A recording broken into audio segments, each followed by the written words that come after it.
Hey everyone, Mike here from MLive.com, joined by Justin Rogers. We're at AT&T Stadium where the Lions have just lost 24-20 to the Cowboys, Justin, and it was an entirely disappointing game and finish to the season for Detroit.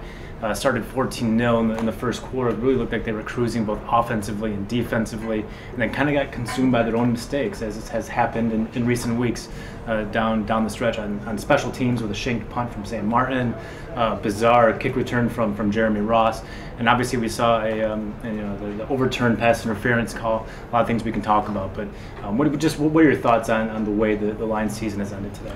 It's a strange game because it was Dallas early on in this contest that was shooting itself in the foot almost relentlessly. So many mistakes by that team, bad throws from Romo, bad penalties, and the Lions have been such a good finishing team all year. And to see them come out the way they did today, I thought was a real praiseworthy moment for the coaching staff. This team's come out so sluggish both on offense and defense, but the game plan was very good in the first half. And at the end of the day, they couldn't finish. A lot of people are going to point to that overturned call, but as bad as that was, they still had opportunities to close this one out. For sure. I mean, the offense started off. I give them a ton of credit on offense because they came out firing. Matt Stafford had a ton of pressure on him in this game, given his lack of a winning record in games in general throughout his career, and on the road in particular against winning teams, and in the postseason obviously. Came out 3 out of 3 on the first drive, hit Golden Tate for that 51-yard touchdown.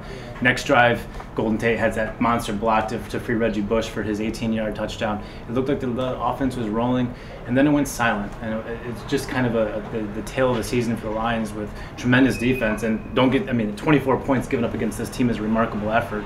Dallas was averaging 41 points in its past 3 games coming into this one. So good effort from the defense, but just not enough offense in the end. Decent drives even. It just they stalled out in the area where the Lions have stalled out so many times this year, in between the 50 and the 30, where we're not quite in the red zone to capitalize and get points, but not a disastrous performance.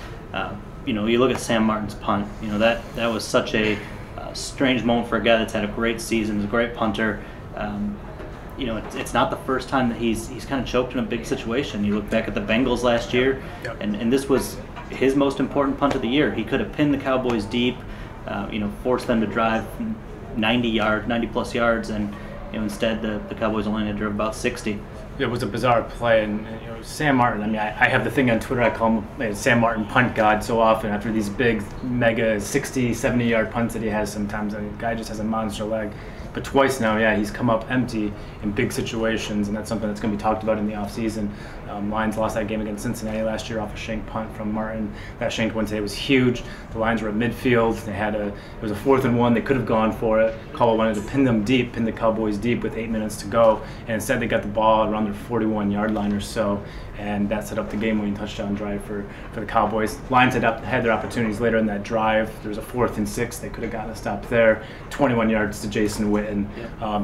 The Lions made plays, but just didn't make enough of them in the end, and they had their chances to win and didn't come through. And a lot of people are going to point at that overturned pass interference call, but this is on the Lions, and I give them a lot of credit because after the game they were visibly upset by the overturned pass interference call. Even Jim Caldwell, who doesn't say anything about the officiating, typically went so far as to say that the explanation that he got was not enough, and that's for Jim Caldwell. It's really saying something. He was obviously irked by the call, but I give the Lions credit because no one pinned this loss on that play. It was obviously on them and just their failed opportunities both on special teams and on offense down the end. And they got the ball, last. They had a chance with Matthew Stafford to drive. We've seen it a number of times in his career, a number of times this season. Calvin Johnson dropped one I thought he should have had, sliding over the middle. Calvin Johnson had a false start penalty. The offensive line obviously gave up some really bad sacks that resulted in 2 fumbles. The Lions, in a almost reversal fortune, were granted another opportunity after the fumble. Dallas recovered, fumbled it back to the Lions, and yet again, Riley Reef, of all guys, probably their most consistent lineman all year, gave up pressure, resulted in the game-ending fumble. I asked Dominic Raiola about that play after the game, And he said, I asked him about that double fumble, with Stafford fumbling it to the Cowboys, and then the Lions forcing it right back and getting it back. And I'm like, at that point, what are you thinking? He's like, I thought we had the game won. We have done this so many times. That happened where you think you've lost the game, and then you have the ball back in your hands just like that. I thought we were going to win the game. And so the disappointment there was evident. Talked to Matthew Stafford after the game, and I asked him what was happening, just to break down that last fourth quarter drive. He's like, I thought we were going to win too. I thought we were going to win. The Lions have done this so many times. They have 5 fourth quarter comebacks this year, which led the league. They were 6-1 in 7-point games. They just came up with plays every single time, it seemed like, to win games. Had a couple of opportunities today, just couldn't convert. I know I mentioned Johnson flubbing a couple, but I thought one thing that I did see a lot today was the biggest stars came to play. I thought Stafford played very well. Obviously, not enough points in the second half. And Ndamukong Suh was a man on a mission. Calvin Johnson had big catches. Golden Tate had big catches on third down. They got the contribution from their star players, is what you need to win these games. I thought they were the better team today. I'm not gonna lie. I thought Detroit played better start to finish. I thought that they, I didn't pick them to win this game, and the reasons I didn't pick them to win this game were completely flipped on their head. I didn't think they'd come out fast. I thought they'd come out conservative. We didn't see that. They shut down a Dallas defense that was averaging 25 points in the first half of their last 3 games, held them to 7 on the bad Cassius Vaughn penalty, and our missed tackle. And one of the things I think we're going to look back at is the absence of Rasheed Mathis in this game for about 2 quarters. Yeah. The cornerback depth, the problem that's plagued the Lions for, I don't know, something like 2 decades. They got away with Mathis and Slay being healthy all year. When Mathis went out, that secondary crumbled like it's crumbled so many times in the past. Yeah, that 71-yard touchdown at the end. I mean, the Lions blanked a really good Cowboys offense throughout the whole first half until there was like 2 minutes left, and then Terrence Williams breaks free for that 71-yard touchdown. And who was guarding him? It's Cassius Vaughn, playing for Rasheed Mathis. So that was definitely a big play. But I like your point about the superstars playing well. That was absolutely true. And Ndamukong Suh, if you haven't seen the post-game video, I encourage you to go find it. We have it on MLive. It's around the internet. This is a guy who he has as crusty of an exterior as any guy in this game. You can't penetrate him, at least not from a media angle. And players talk about how much he cares about the game and so forth, but we never see that in the media because he just doesn't care about public perception or what the public thinks of him, and especially what reporters think of him.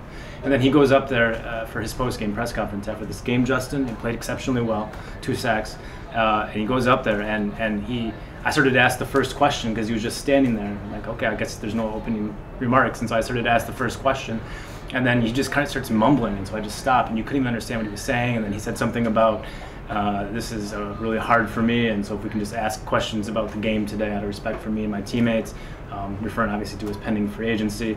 He took 3 or 4 questions, Justin, and he had to leave because he was choking back tears and just couldn't do it anymore. Left, went off into a side room with a Lions media official. Came back like a minute later to finish the press conference. But it was an obvious show of emotion from a guy who typically doesn't reveal that side of him. Very vulnerable, and you have to wonder how much this loss means to him. The team means to him. Obviously, the team means a lot to him and these teammates. And there's an empty feeling with Suh. After this loss and what this could possibly mean for his future. I'll be honest, I've criticized Suh for being a little bit overly concerned with his individual accomplishments. Not saying winning wasn't important to him, but I wasn't always convinced it was the most important thing. I think today showed how devastated he was by the team falling short in a game that they felt they should have won the same way we felt they should have won the game. Suh likes it here. I don't know how many times I can say that. He's got business interest, he's got personal interest, he's got a big house here. Obviously, you can sell your house anywhere, but I think there is a preference to stay. He's not going to take less money. He's not going to concede what is his. But I think at the end of the day, if all things were created equal, I do genuinely believe Suh wants to be here. Will he? We'll see how that plays out over the coming months. Every time I do an out-of-town interview, and I just did Yahoo Sports just a few minutes ago before we shot this video, every time it's, do you think Suh wants to stay in Detroit? And I'm struck by that. I think there's a national perception that Suh just wants out, and I don't think that's true at all. To your point, I don't think that's true at all. I think Suh's going to make the best business decision for him, and if that means leaving, he's going to pursue it. but all things being equal, I think he does. I think he's attached to his team and the way they play, and he has an obvious connection with Terrell Austin in this scheme, and there's some questions about Austin and his future. Maybe that could play into what Suh does, but he obviously likes playing here. He's prospered here. He likes his teammates. He likes the